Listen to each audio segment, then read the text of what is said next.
Hi everyone, welcome back to the Pot Smoker's Bible. My name is Zion. I'm the author of the Pot Smoker's Bible, which contains the prophetic book of Zion, where I get my name and authority. It comes from the Ketuvim, or Old Testament, of the Christian Bible. I use the King James Version of the Christian Bible to put together the prophecy of Israel from the scattered testimony of the various prophets of the Old Testament. What I came up with was the Book of Zion.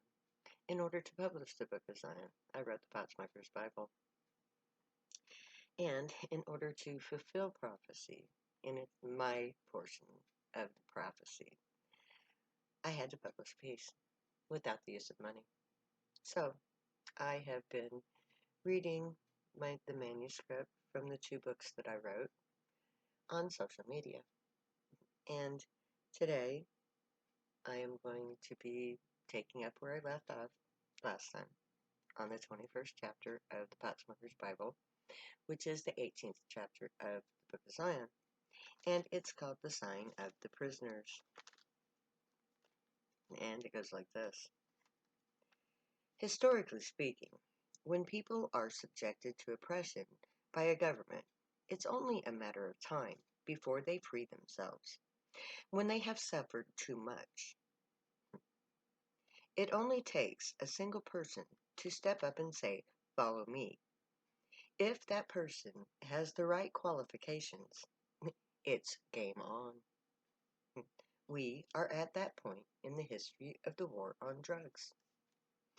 This leader who stands up to lead must be someone who they feel has a plan, someone who they can feel proud to follow, someone who cares, someone who is no longer afraid of the enemy, someone which will say, "Follow me."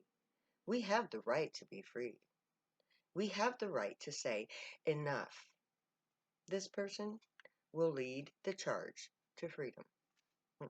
I now stand before all who use drugs to say, "Follow me." I have a plan.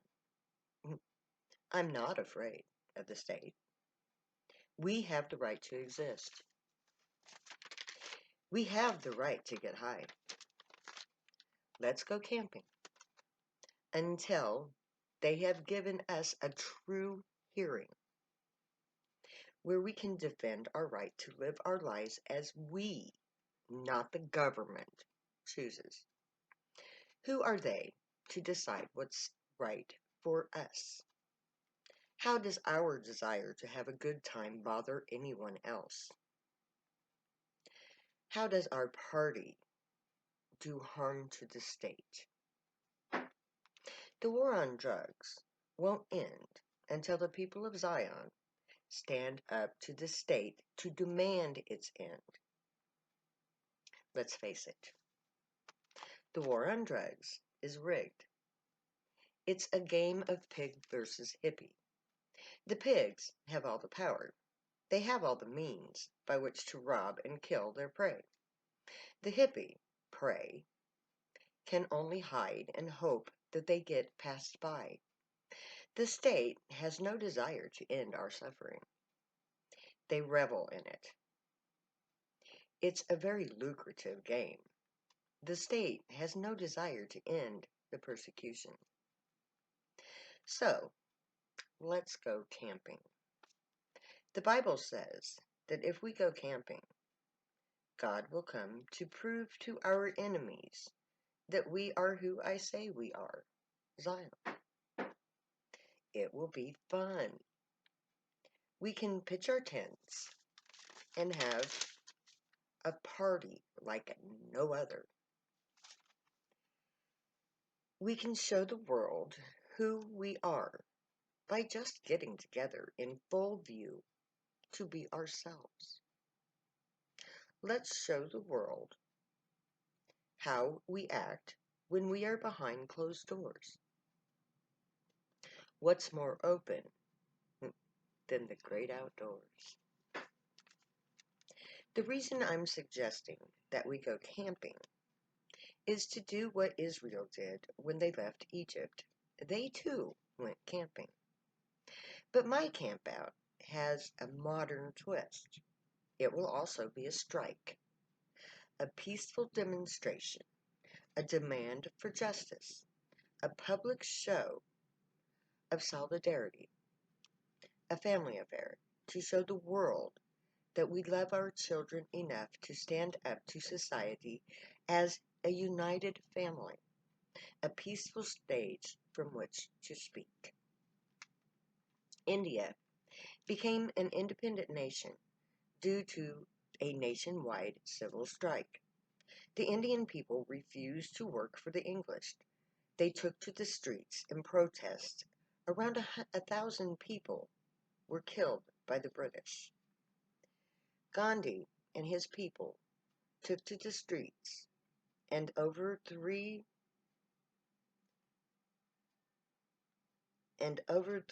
the British, but not without the loss of life. I believe that a campout with our children and elderly present will ensure a peaceful resolution. I know it's dangerous to have our entire family present when we strike, but we already have our children in jeopardy. All lives matter. So, to avoid violence, we camp out as a family. Hopefully, they will think twice before they kill children and the elderly. The propaganda about us says that we are brain dead, we are thieves, we are lazy, we are terrible parents. We need to be imprisoned for good, for the good of society. So if that's true, our campout won't affect society in any adverse way. Now, every drug user in the world knows that's bullshit. We work, we buy things, we raise our intelligent children, we pay taxes. We are actually the most talented, skilled people there are. Not all of us are poor. Not all of us are non professionals. We are very well hidden. It's time we show ourselves. Let's show the world who we truly are. When we go camping together around the world, we will be a sight to behold. Every nation in the world with drug users will awake one day to find that all of their hippies went camping instead of going to work. Then the whole world will know just who we are, how many of us there truly are, and just how important we are to this society. So, let's go camping until the war on drugs ends. When we go on our big campout, we are supposed to call out to the gray as a people. We are to pledge ourselves to the service of humanity.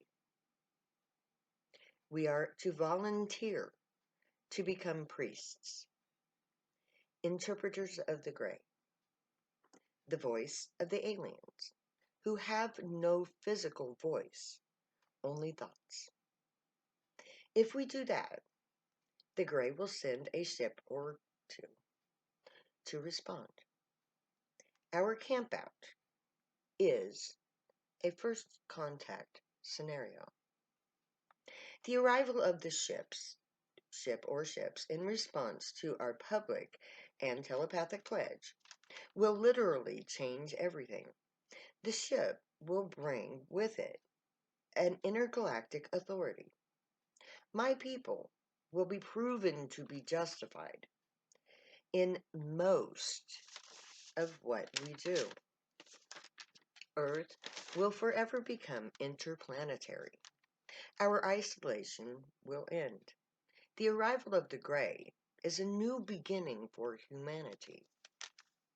The judgment of the gray in regards to the war on drugs is this: execute true judgment. Don't oppress people. Don't look for ways to do harm to others. Don't hurt the stranger. passing by. Don't imagine evil in your heart against your neighbor. The Gray promised 3,000 years ago to come back and help their children find justice in an unjust world. They came they come to feed the hungry and to provide for the eternal good of humankind. They are our ancient gods. They come to keep their promise to their children. That promise is to be the judge in a fair and factual hearing to determine the right in regards to the governments versus the drug users. I have on more than one occasion asked for just such a judgment from both God and Gray. They have both in thought and in prophecy agreed to judge in this manner. Or I should say matter. It was very necessary for me to ask for this judgment so that the Gray can come not as enemies, but as God, judge of humanity, creator and true Lord, a much more advanced species, far wiser than I or any human authority, a just and true source of humane rights. The Gray are God, God of humanity, always was, always will be. They are the judge. And they have already set that verdict. It was decided 3,000 years ago when the prophet Isaiah first wrote down his prophetic words about how our society would allow governments to oppress the children of the Most High God of Israel. Drug users are innocent. The state does not have the right to deny its citizens of their most basic freedom, the freedom of personal choice. When the people who use drugs stop sighing in prisons and take their families camping, when we embrace our inner Gray, we will make first contact with aliens from another world and be given the highest honor of all, to speak mind to mind with the beings that made us in their own image. Only we lonely drug addicts are capable of communicating with a telepathic race of aliens. Everything that makes us different from everyone else are the very things that allow us to become something more, something wonderful and beneficial to all of humanity. God has promised to end the sighing of the prisoners. God will free them from their inhumane persecution, and God will reward them double for the cruelty of their oppressors.